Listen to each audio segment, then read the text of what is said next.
Só esperando a Sâmia, o resto do pessoal entrar para a gente continuar. Porque a gente tem que terminar essa aula 7 e ainda tem a aula 8, né?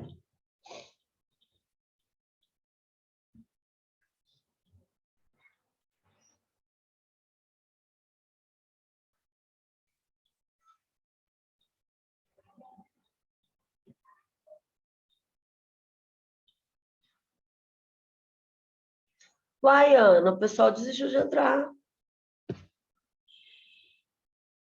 Sendo, né, Michele? Então, deixa eu voltar a explicar a matéria, né? Aí, a partir do momento que eles forem entrando, eu volto lá. A gente vai falar agora dos direitos do fiador, gente, quando eu estou nessa execução, né? Primeiro, o fiador, ele tem direito ao quê? Ao reino dos céus, né? Acho que a primeira coisa que o fiador tem direito é ao reino dos céus. Em alguns casos, ele tem direito também de quê? De ser interditado, né? Porque, assim, a pessoa tem que ser muito louca para ela ser fiadora. Eu já fui, mas eu sou muito louca, né? Mas tem hora que também que não dá para você não ser, né? Tem hora que quem te pede a fiança é um irmão, é um pai, é uma mãe, né? Eu fui fiadora do meu irmão, porque eu sei que ele é um bom pagador, e meu pai era o outro fiador, ele até falava assim, você topou a fiança que você sabe que se ele não pagar, eu pago, né? E realmente, hoje eu não sou mais, mas nunca tive problema nessa época.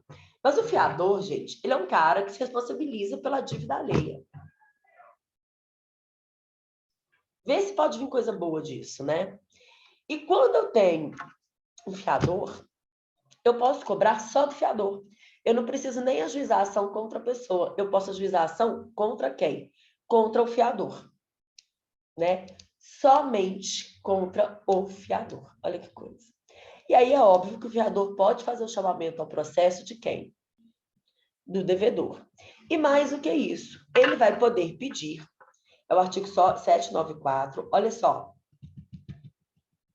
os bens do fiador ficarão sujeitos à execução se os do devedor, situados na mesma comarca, que os seus forem insuficientes à satisfação do direito do credor. Os bens do fiador ficarão sujeitos à execução se os do devedor, situados na mesma comarca, que os seus forem insuficientes para a satisfação do direito do credor. Ou seja, primeiro, é o benefício de ordem, tá, gente? Primeiro vai ter que executar o quê? Os bens do credor, tá? Claro que se eu pagar a dívida, eu posso depois executar o devedor? Pode. Mas olha a dor de cabeça que você arrumou para você, tá? Ainda tem o pior. O parágrafo 3º fala que a gente não vai aplicar o caput, né, o benefício de ordem, se a pessoa renunciar ao benefício de ordem. Cara, se a pessoa tem a capacidade de ser fiador de alguém e ainda renunciar ao benefício de ordem, pode interditar. Pode interditar, né? Aí é um direito que ele tem mesmo de ser interditado.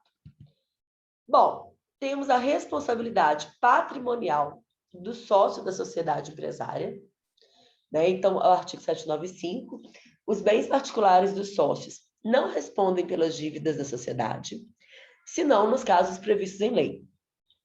O sócio réu, quando responsável pelo pagamento da dívida da sociedade, tem direito de exigir que primeiro sejam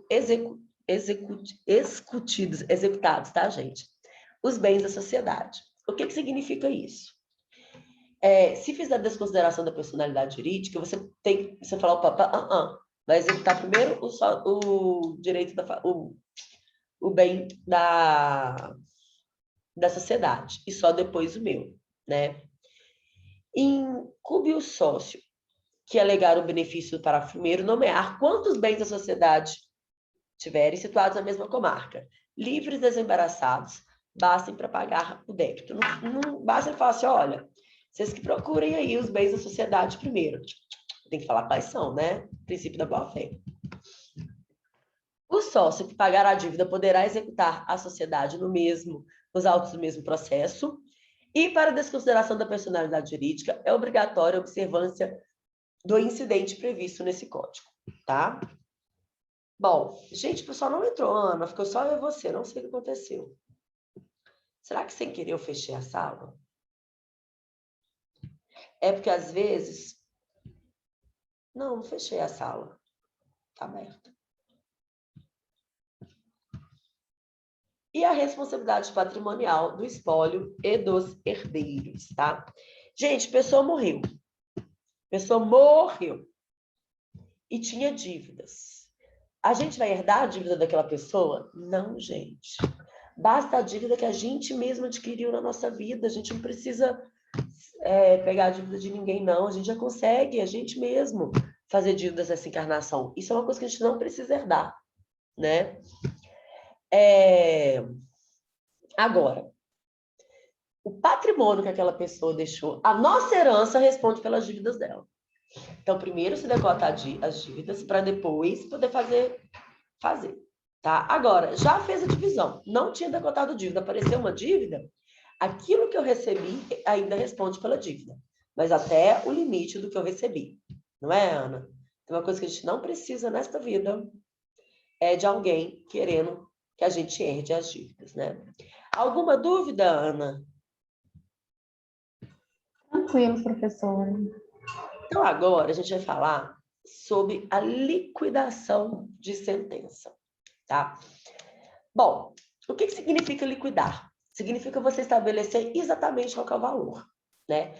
Então, Ana, você me deve um dinheiro. Quanto? 10 mil. Liquidei. O valor é de 10 mil, né? Na verdade, toda sentença deve ser líquida. A sentença, quando te condenar a pagar, ela não vai te condenar a pagar uma indenização. Ela vai te condenar a pagar uma indenização de tanto. Isso é segurança jurídica. Então, a regra é, a sentença tem que ser líquida. Até porque o meu próprio pedido também tem que ser líquido. Vocês lembram?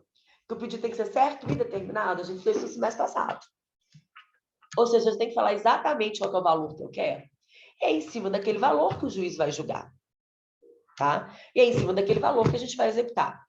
Porém, existem aqui alguns casos em que a sentença é ilíquida. Ou seja, ela não determina exatamente o valor. Qual que vai ser esse caso? Simples. Quando eu não tiver a obrigação de fazer o pedido certo e determinado. Quando eu puder fazer o pedido genérico, que está lá no artigo 324 do CPC, né? Que são nos casos das ações universais, quando eu não consigo determinar o quanto que cabe a cada pessoa, né? Em alguns inventários, por exemplo.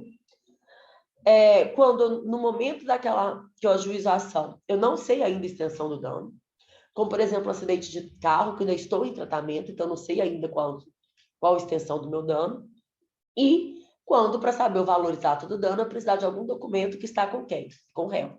Por exemplo, uma prestação de contas.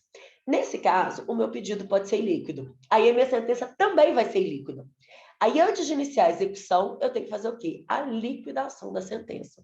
Porque só para eu fazer a execução, eu tenho que ter um título executivo líquido. Eu tenho que saber exatamente qual que é o valor. Então, antes da gente iniciar a execução, a gente tem que fazer a liquidação de sentença.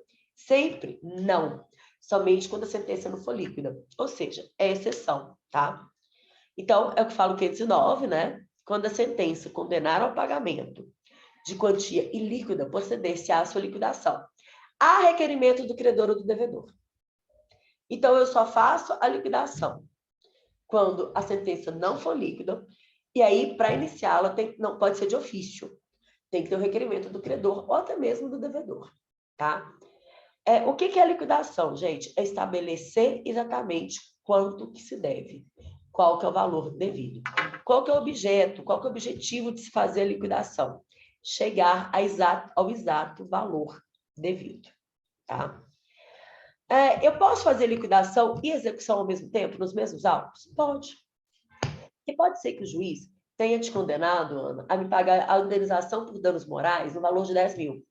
E a indenização por danos materiais de forma ilíquida. Aí você já pode executar os 10 mil dos danos morais enquanto você está liquidando os danos materiais.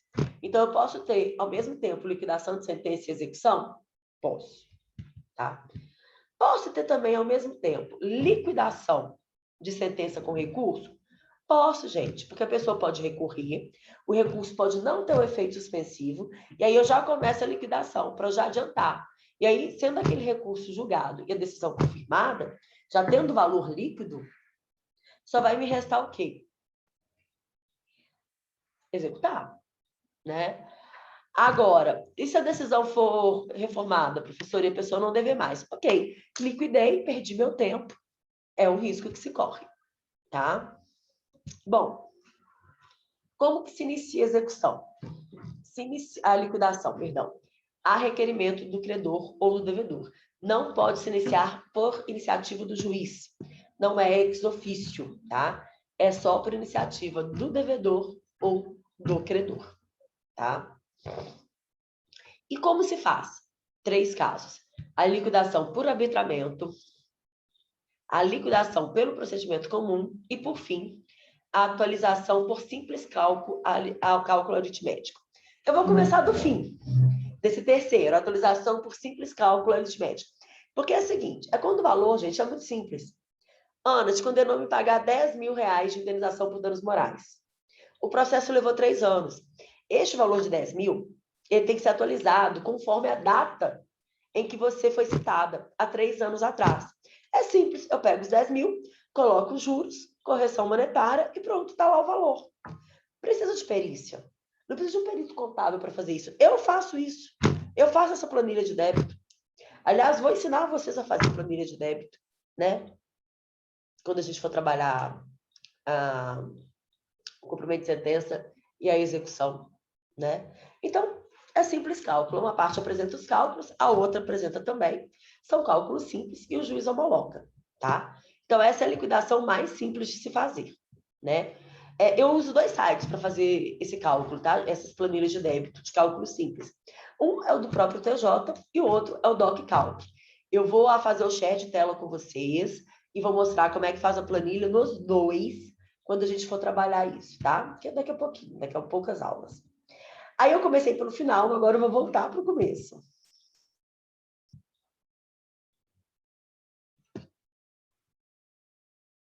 Bom, a gente só tá nós duas aqui até agora, Ana. Não tinha uma menina com dúvida? Ela desistiu? Eu não tô entendendo o que aconteceu. Mas vamos lá. E eu não tô com meu celular aqui também. Michele, tem alunos que estão falando que não está conseguindo entrar na aula. A Sami e o Gabriel. Pois é, eu tô esperando eles mesmo. Por que será que eles não estão conseguindo? Os 2 não conseguiram entrar. Então é isso que está acontecendo. Nós temos que resolver esse problema. Liberei a sala? Eu liberei a sala. Tanto é que você conseguiu entrar.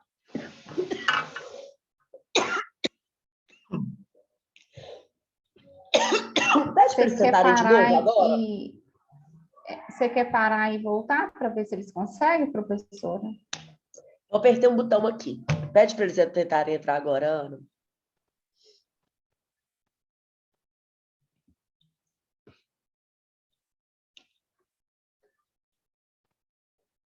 Se eles não conseguirem, eu vou abrir a sala de novo. Mas eu acho que agora eles vão conseguir. Ah, tá vendo? Eu tinha trancado a sala sem querer. Oi, Sâmia. Oi, Michele, boa noite. Eu tava aqui, gente, a Sâmia desistiu, ela tava com dúvida e desistiu. Cadê esses dois? O que aconteceu? Aí a Ana falou, eles não estão conseguindo entrar. Aí eu percebi que eu tinha trancado a sala. Engraçado que eu tinha conferido isso e achei que eu não tinha trancado. Aí, quando ela falou de novo, aí eu falei, tranquei a sala. Aí eu destranquei, sem querer, gente, desculpa. Sâmia, primeiro eu quero a sua pergunta. Ah, sim, é que a gente estava falando sobre penhorar, né? Isso. Aí eu tenho uma dúvida. Caso a pessoa tenha uma dívida, uma inadimplência com o banco ou qualquer outra coisa, que tenha que penhorar, aí se a pessoa só tiver uma casa, que é onde ela vive, ela perde a casa, penhora também? A Sâmia está falando, gente, do bem de família, tá? Sâmia, a gente vai ter, olha, uma aula só para falar sobre penhora. Porque penhora é um trem muito complicado mesmo, tá, Sâmia? Não, em tese não, tá? Não é uma regra absoluta, existem algumas exceções. Mas a regra é, se você só tem uma casa na qual você vive com a sua família, né? E aí a gente pensa em família no sentido amplo, tá, Sâmia? Por exemplo, eu moro sozinha, né? Sim. Eu tenho um apartamento. O meu apartamento não pode ser penhorado. Qual que é a ideia? É não deixar ninguém sem casa, né? É Então, porque quando você mora com a sua família, você pode ser que você more sozinho, pode ser que você more com um namorado, ou com o marido, né? Não precisa ser a família mesmo. Que a ideia é não te deixar sem casa. Mas você tem que ter só essa, você não pode ter outro lugar para morar, tá? no caso também carro também, se você usar ele para meio de transporte, também não para meio de transporte de trabalho, não pode ser também, né? Ou pode? Não, bom, o carro pode, você pode trabalhar de ônibus, bonita. Agora, e se você é Uber? Ah, isso, é nesse sentido, eu me expressei mal. Aí não pode, se você é Uber, se você é motoboy, né? Por Sim. quê? Porque aí você está impedindo a pessoa de trabalhar e vai levá-la a uma situação de miserabilidade. Vamos trabalhar com todos esses bens que são empenhoráveis, tá? Alguns casos, Sâmia, você vai poder penhorar a casa da pessoa. Quando a dívida for do próprio imóvel. Então, você hipotecou sua casa, financiou, ou você refinanciou a casa para poder reformá-la. Nesse caso, pode. Quando você é fiador de alguém, em questão de aluguel, também pode, tá? E a gente vai ver esses casos mais para frente, quais os casos eu posso fazer a penhora do bem de família. Agora tem outra coisa. Imagina, Sami, você tem uma casa de 2 milhões e é a única patrimônio que você tem. Ah, minha amiga, desculpa, nós vamos penhorar a tua casa. Porque a dívida é de 500 mil, então nós vamos penhorar essa casa, nós vamos levá-la a leilão, vai entregar 500 mil, a gente te devolve os outros 1.500. Que aí você pode comprar outra casa. Você entendeu? Entendi. Mas isso só vai acontecer, gente, quando o valor for bem elevado, tá? Então, digamos assim, você tem um apartamento de 600 mil, nós vamos penhorar, vender, porque você pode comprar outro de 300. Não, o valor tem que ser bem elevado mesmo, tá? Tem um caso assim parecido com uma vizinha aqui que ela perdeu a casa foi penhorada. Assim, eu não sei exatamente o que aconteceu, foi dívida de quê. Eu só sei assim que eles perderam a casa e tiveram que ir morar com ou alguém da família, porque perdeu mesmo. E agora a casa foi a leilão pelo Estado. Ah, pode ser dívida de IPTU. Sim, Dívida de não sei IPTU, se você é. perde a casa também. Nossa, Tá?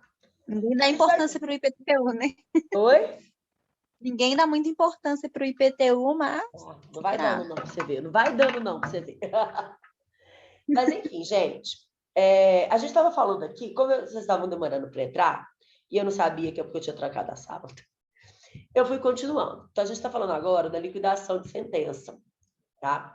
Por quê? Como eu estava explicando para a Ana, a regra... Mas, Sandra, pode ficar tranquilo que esses casos em que pode se penhorar o bem de família, a gente vai estudar, tá?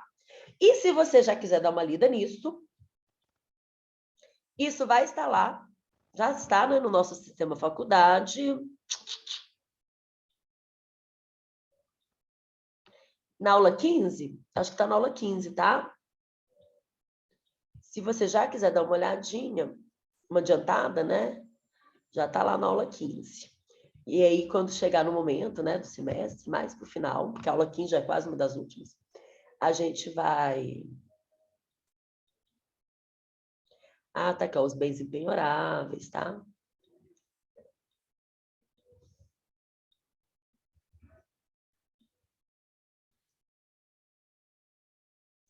Aqui, ó, tá aqui, é a letra C. E aí fala quais são os casos, tá? São 1, 2, 3, 4, 5, 6, 7 casos em que eu posso penhorar o bem de família. Dívida trabalhista de trabalhadores da própria residência, ou seja, empregada doméstica, pedreiro, né? Contribuição previdenciária desses trabalhadores, tá? Financiamento, pensão alimentícia, com IPTU, tá?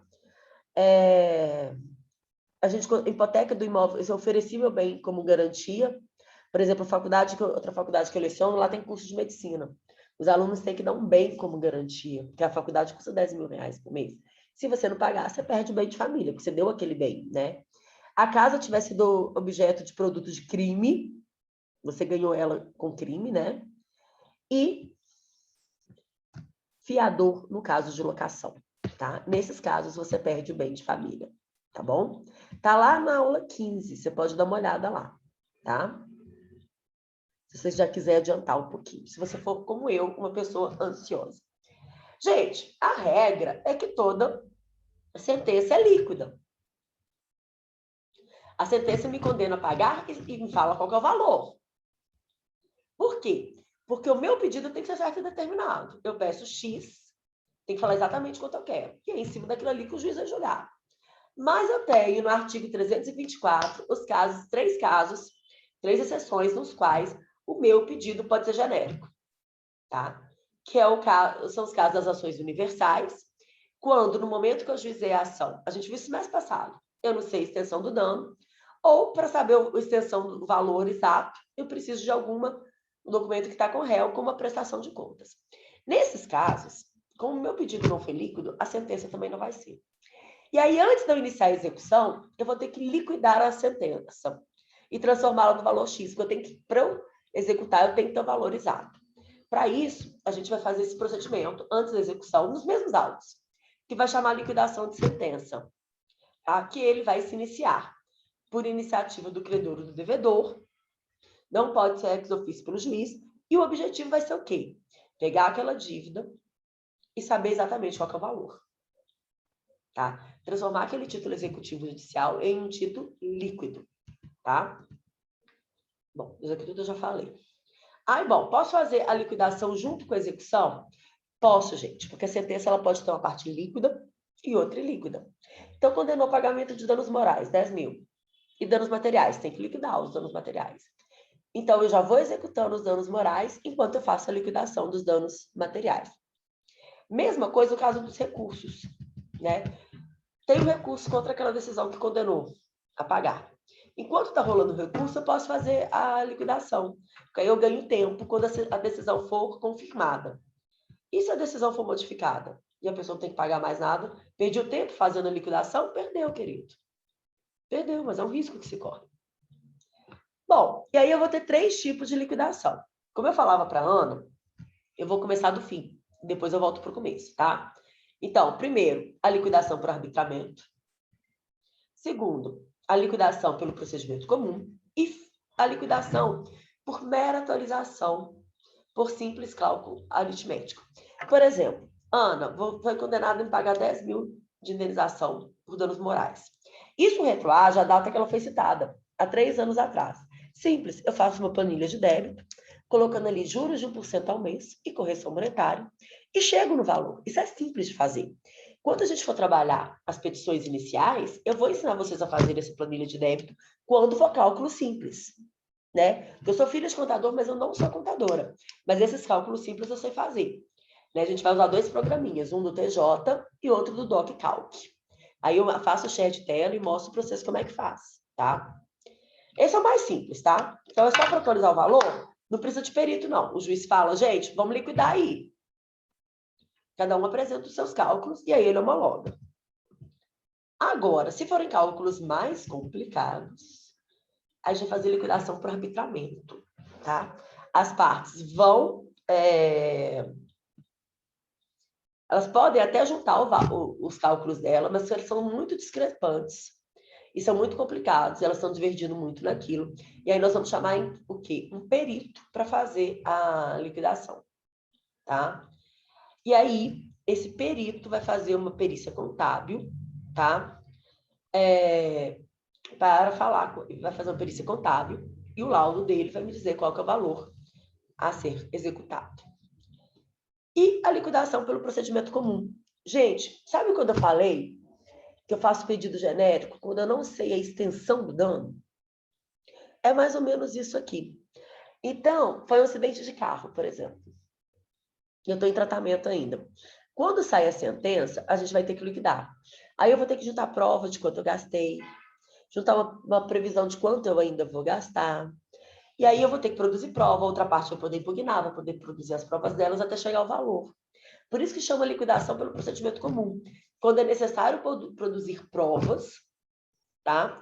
Para que a gente chegue no valor da sentença, tá? Bom, são esses 3 tipos de liquidação. Simples cálculo, quando as partes mesmo juntam os cálculos dela.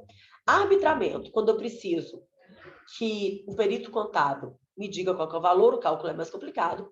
E pelo procedimento comum, quando a gente precisa produzir provas para provar qual que é o valor que deve ser daquela condenação. Ok? Gente, alguma dúvida até aqui?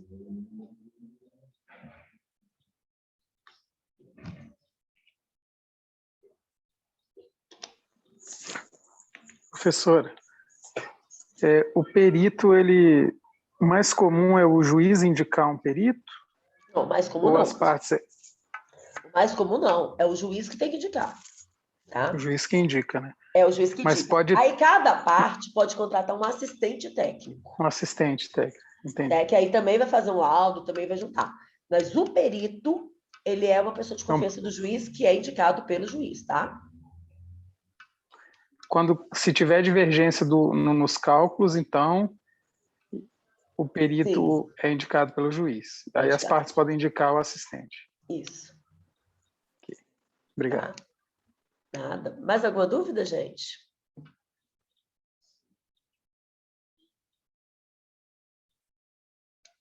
Não? No dia 24, porque no dia 10 a gente vai falar vai saber, né? No dia 24, a gente já vai entrar no cumprimento de sentença provisória e no cumprimento de obrigação de pagar, tá? Então, a gente já terminamos hoje a parte geral da obrigação. E agora a gente vai começar a trabalhar cada procedimento de obrigação. O cumprimento de sentença, todos os tipos de cumprimento de sentença, depois todos os tipos de execução autônoma. Ok, gente? Eu vou encerrar a gravação.